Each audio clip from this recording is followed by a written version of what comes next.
Hi, everyone.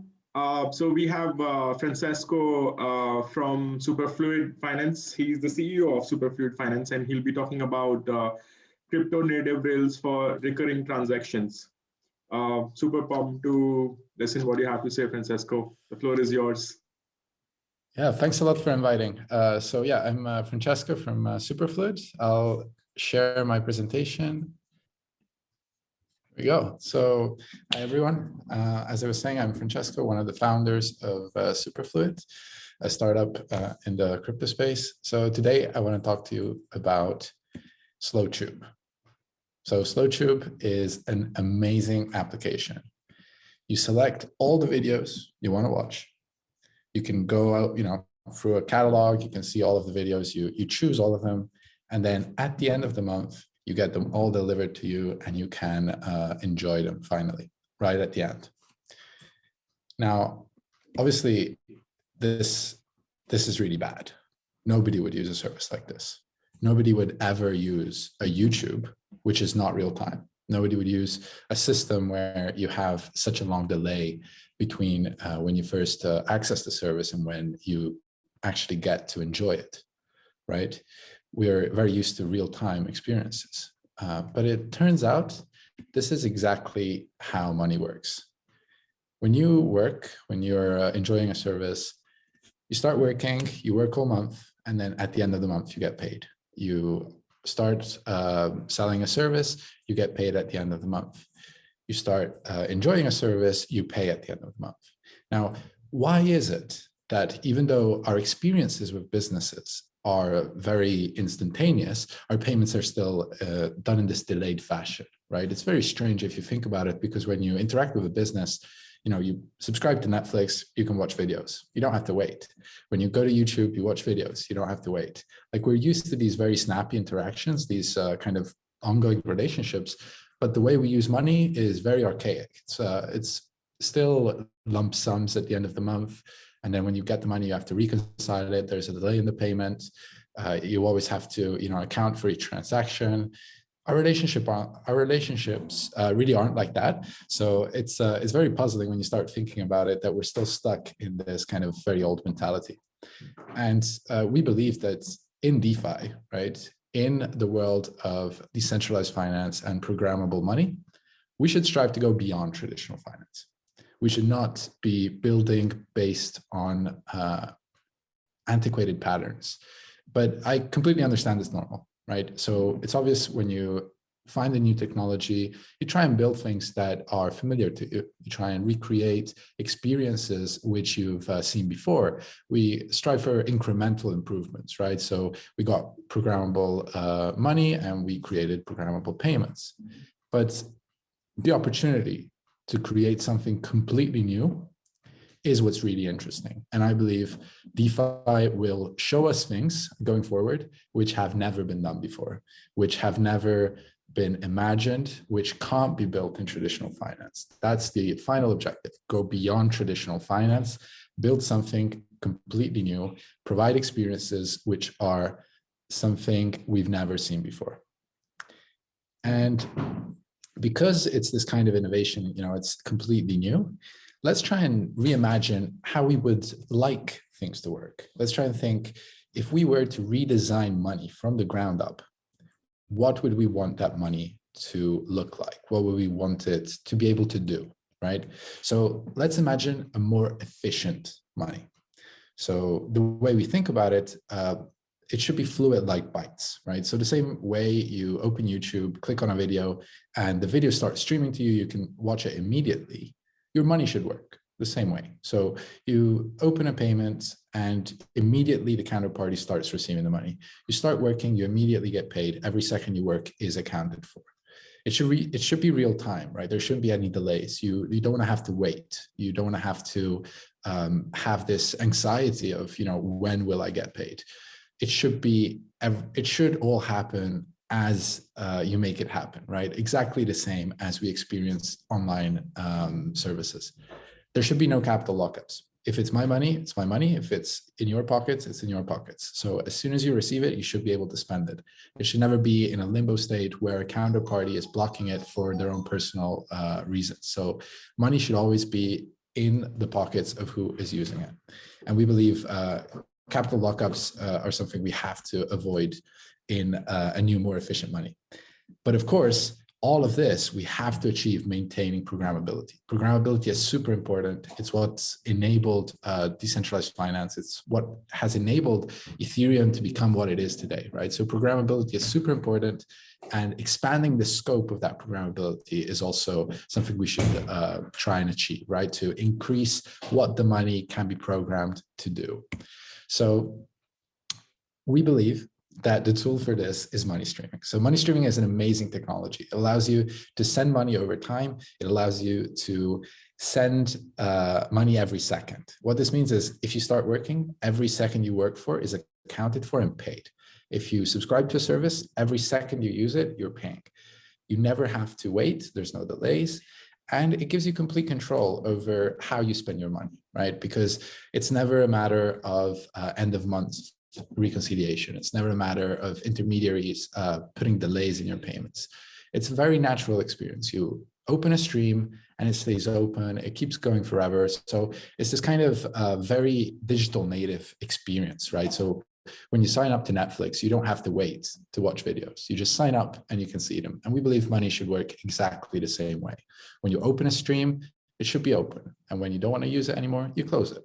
When you sign up, you don't have to decide, I'm going to use it for a week, I'm going to use it for a month, because that's not how we think as people, right? When we sign up to a service, we don't think in 2 months, I won't want to use this anymore. We think, well, see how it goes. And when you decide to close it, you should be able to close it. You should be in complete control.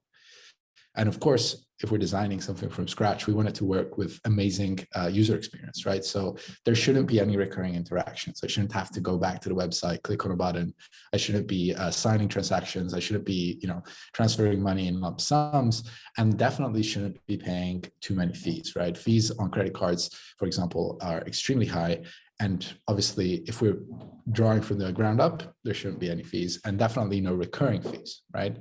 So this is how I think money should look. But let's have a deeper look into what money streaming actually enables for users. So the way this could look, let's imagine you're a business. So you have incoming subscriptions, right? So you have, for example, 200 incoming streams and 30 premium streams. So you have all this money coming into your account condensed into one balance number, right? And this balance, it's great because it's going to be going up every second. So every second that your customers are paying you, you're receiving the money, and that's fully liquid in your account, and it's updating in real time. At the same time, as your business receives the money, you can pay for outgoing services. Maybe you're paying for salaries for your employees, and you might even be paying for other things. So imagine, for example, you have your salaries, you have your bills, but then you're left with something, right? Because what happens here in the center is that your money is netted in real time. So you see the DAI per second, that's the amount of money you're left with every second as you receive money and spend it. It's netted in real time. So this netting is the same way banks operate. So the way banks transfer less money is that at the end of the day, they will see how much money they received, how much money they spent, and basically they just have to transfer the final amount, right? So this netting paradigm we can bring down to the user level, because we believe in crypto every user should be their own bank. So what would you do? Let's say you have your business, you're receiving money, you're spending money, and you have an extra amount that's accumulating in your balance, right? So generally in a normal business, what you would do is keep that money, because at the end of the month, you're going to have to pay bills, right? So you have to accumulate it. You have to keep that money because you don't know if all the bills are going to actually get paid. So you have to, build a reserve in case something happens at the end of the month. But what if all your bills are paid because you're paying them in real time, and all your income is coming because you're receiving it in real time?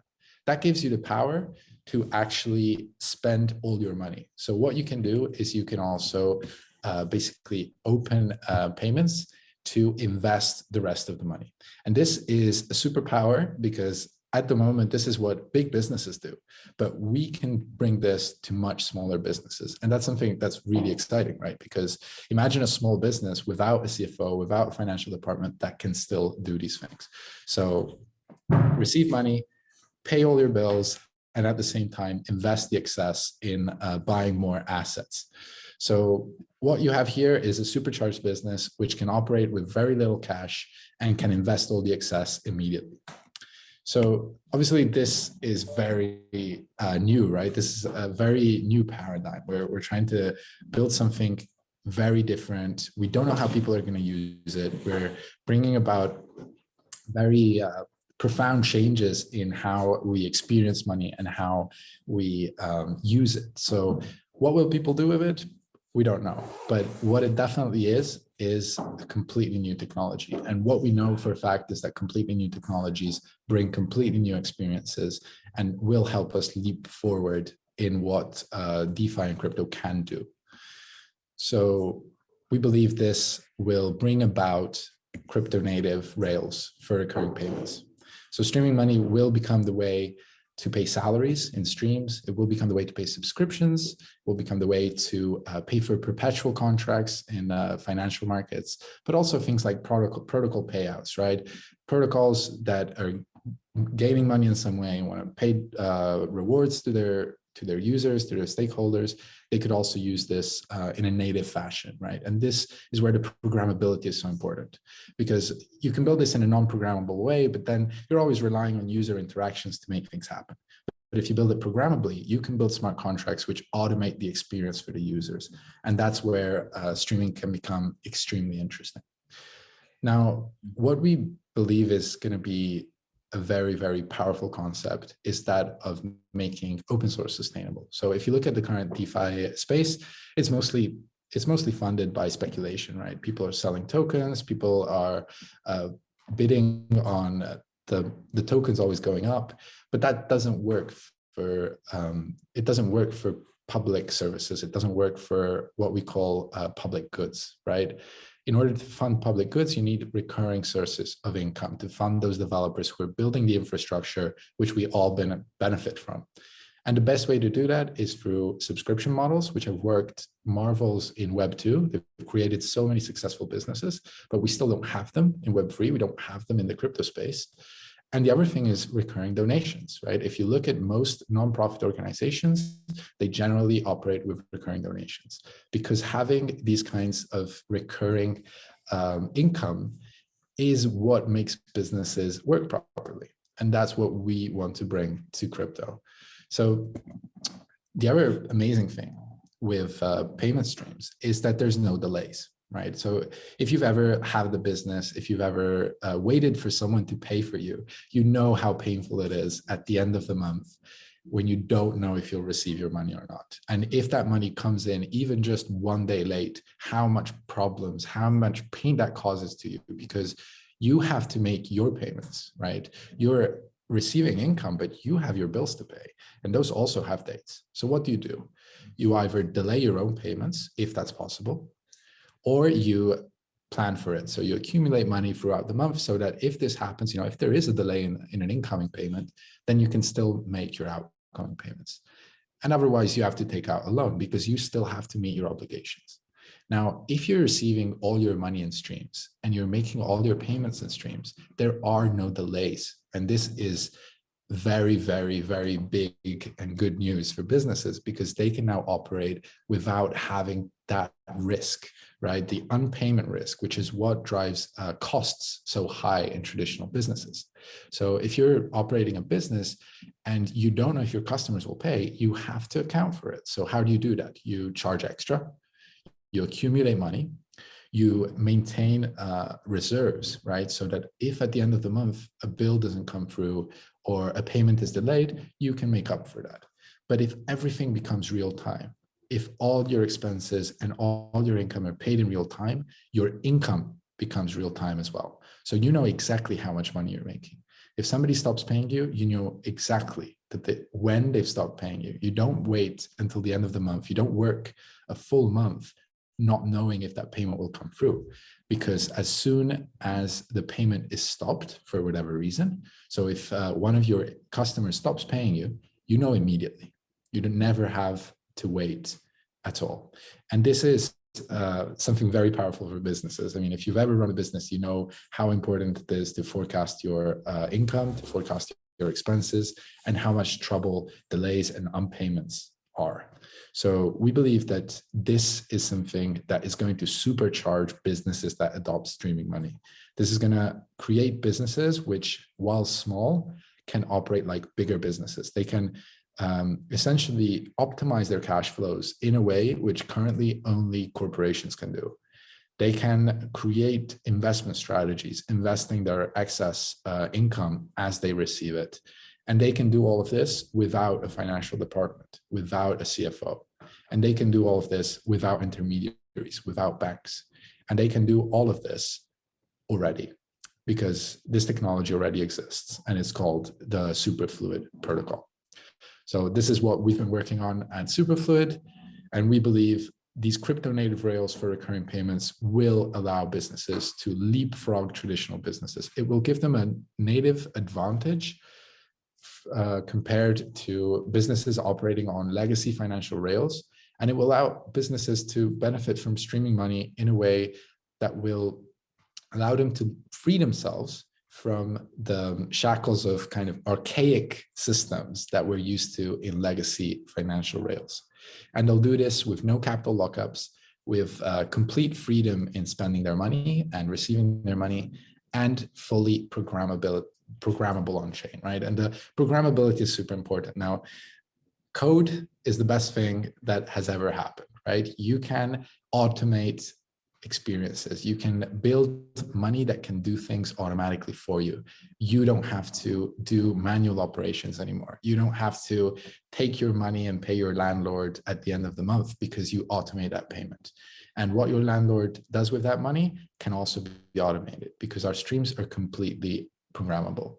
Now, we're extremely excited about the programmability part because we're all developers and we understand that in DeFi, the really cool things are not done by users, they're done by developers who create new experiences on top of protocols. So if you visit hack.superfluid.finance, you can check out some of the things our community has already started building. There are some neat ideas there if you want to try and develop something if you're a developer. But in general, it will give you an idea of what we're talking about when we say programmable, right? Because there's some very, very interesting things you can do with recurring payments. So I invite everyone to check that out. This said, if you're not a developer, Superfluid is still made for you, obviously, because everybody makes recurring payments, right? Recurring payments are the bread and butter of our daily lives. You know, we pay our rent, we receive our salaries, we pay our taxes, everything is a recurring payment. In crypto, we don't, because crypto is not built for normal payments. But how do we break the wall? How do we get crypto to the next level, to be used every day by people to make payments that they need to make? Now, the way we do that is through the Superfluid protocol. So if you're a user, check out app.superfluid.finance. This is a very easy to use app. You can check it out on testnet, so you don't need any money. Just connect your MetaMask, connect one of the testnets. You'll get some test tokens to try it out, and you can start opening streams. And you'll see that while this seems crazy and it seems like a completely new thing, it's actually really natural because this is how we interact with all digital services already.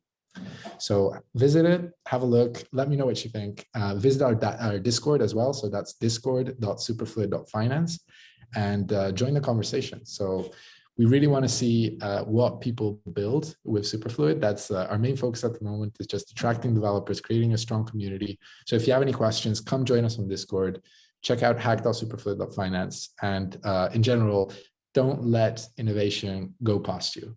You want to ride this wave, you want to build something completely new. So you need to use the newest tool in the toolbox. So have a look at hack.superfluid.finance and come visit us. Thanks, Francesco. That was pretty cool. I like what you said. Literally the line, the tagline of Unblock is the best thing that ever happened to computers is code.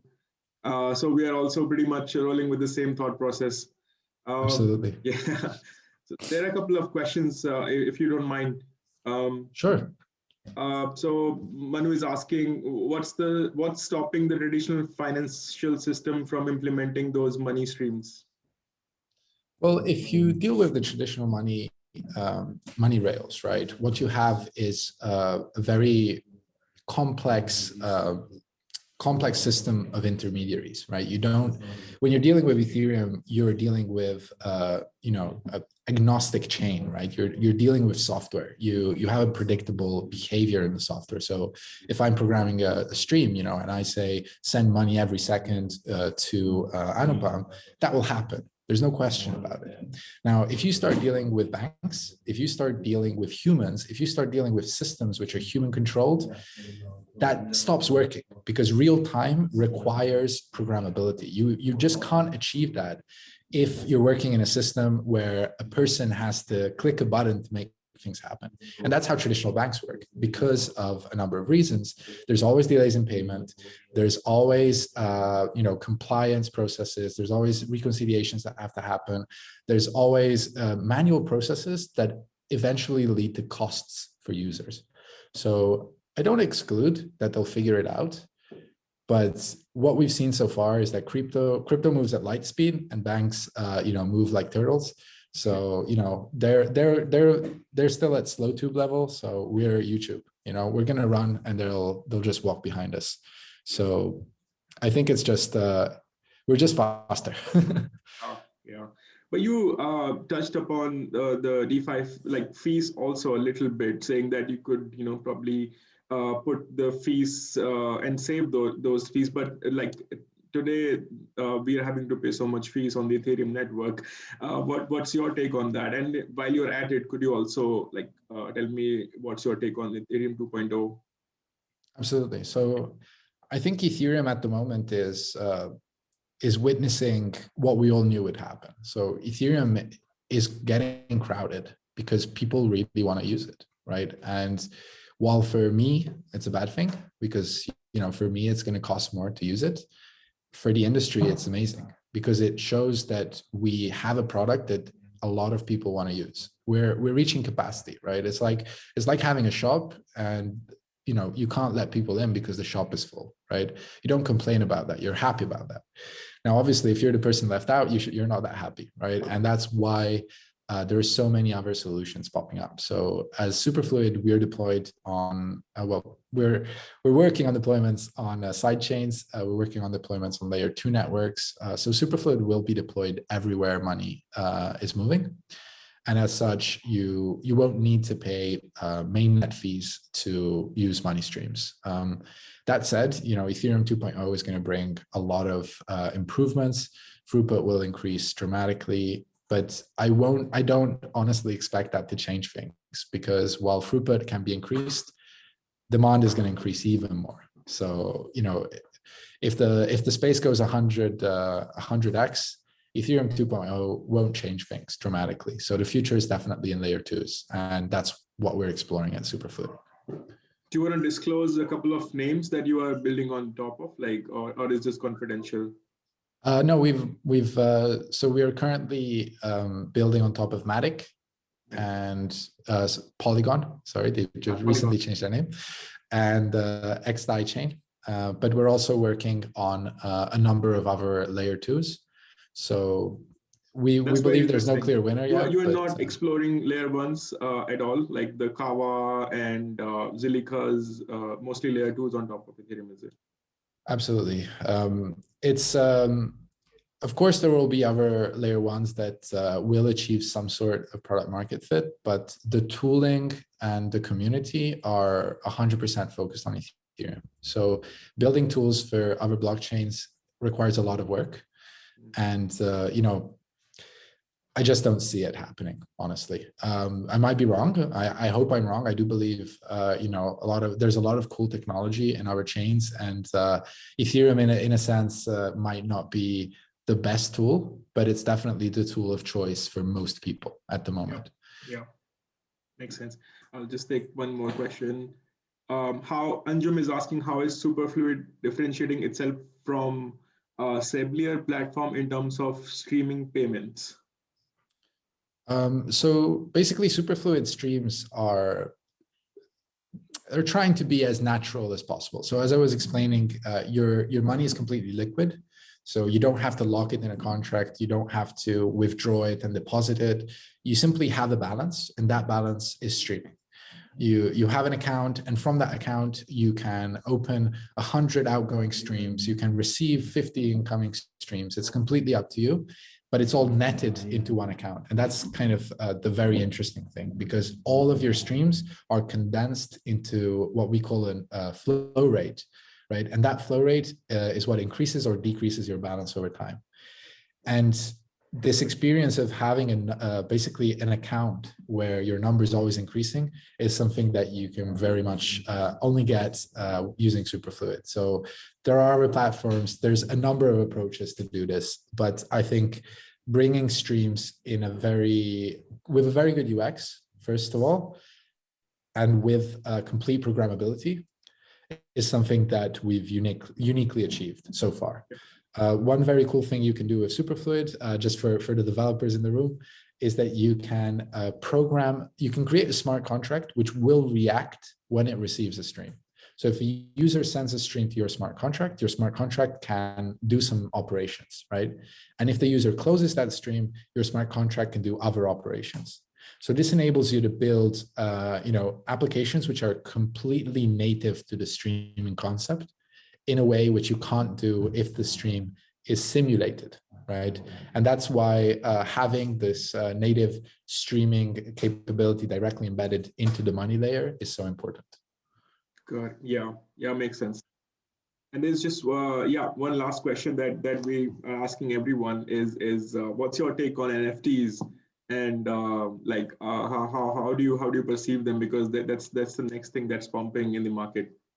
Absolutely. So I think NFTs are extremely interesting, right? So we started with fungible tokens, right? Because the first blockchain product was a fungible token, right? It was Bitcoin. But actually, if you look around you, right, most things are not fungible. Like most of the things in our lives are not a series of exactly equal items, right? Every house is different. Every book is different. Every person is different, right? Every property, every image, right? So you start realizing that if we're going to digitize things, it's going to have to be through NFTs, right? And I think art is, great. It's an amazing application for NFTs, but it's just the first one. And what we're seeing at the moment, like I was saying at the beginning of my presentation, is very much taking what exists and layering it on top of DeFi, of crypto. But it's not fundamentally new, but that is going to change very quickly. So I believe we haven't even seen the beginning of NFTs. NFTs are going to be something extremely new. And one thing we are very excited at Superfluid about is some hackers have started basically creating NFTs which represent cash flows. So imagine you're a business and you're receiving some streams. You take those streams, you put them in an NFT, and then you sell the NFT to a third party for financing or for whatever reason, right? So what this gives you is basically an amount of recurring revenue which you can then trade as if it were a lump sum, right? So, and this is possible on Ethereum, and it enables so many use cases, because you could have a marketplace for these cash flows. You could have, a trading venue where you can pick and choose cash flows from different companies and help to finance them. You can use it as collateral to take out loans. And this is all enabled by the NFT technology and the NFT concept. So I think there will be a lot of financial NFTs going forward. Yeah, interesting. When in 2017 CryptoKitties had come out, it just went like crazy. The adoption was crazy, but then everybody thought that NFTs are dead, and if they're picking up again, it's pretty interesting to see now that there's something in the market. Yeah, it's super. We've always had these physical Kaliaras, and I'm not sure how you pronounce them, like where they store bitcoins. These are like crypto collectors collect them, like physical thing, like it's a metal box sort of a thing which has bitcoin in it. Yeah, so probably that's just going digital with the NFTs. It's super interesting, 100%. Absolutely. Absolutely. Yeah. Thank you so much, Francesco, for taking our time and speaking with us. Hopefully we'll have you next time as well for the hackathon. Yeah, absolutely, absolutely. And I'll mention this again because for me it's super important that people come and check out hack.superfluid.finance. You know, if you missed the presentation, but go and check it out. You'll get some good ideas on what you can build with payment streams, and you know, maybe join our community on Discord. Perfect. So I'll be sure to put your Discord link in our Discord so they can go and check it out. all right. Thanks a lot for the invitation. All right. Thanks, Cheers. man. Take care. Bye-bye.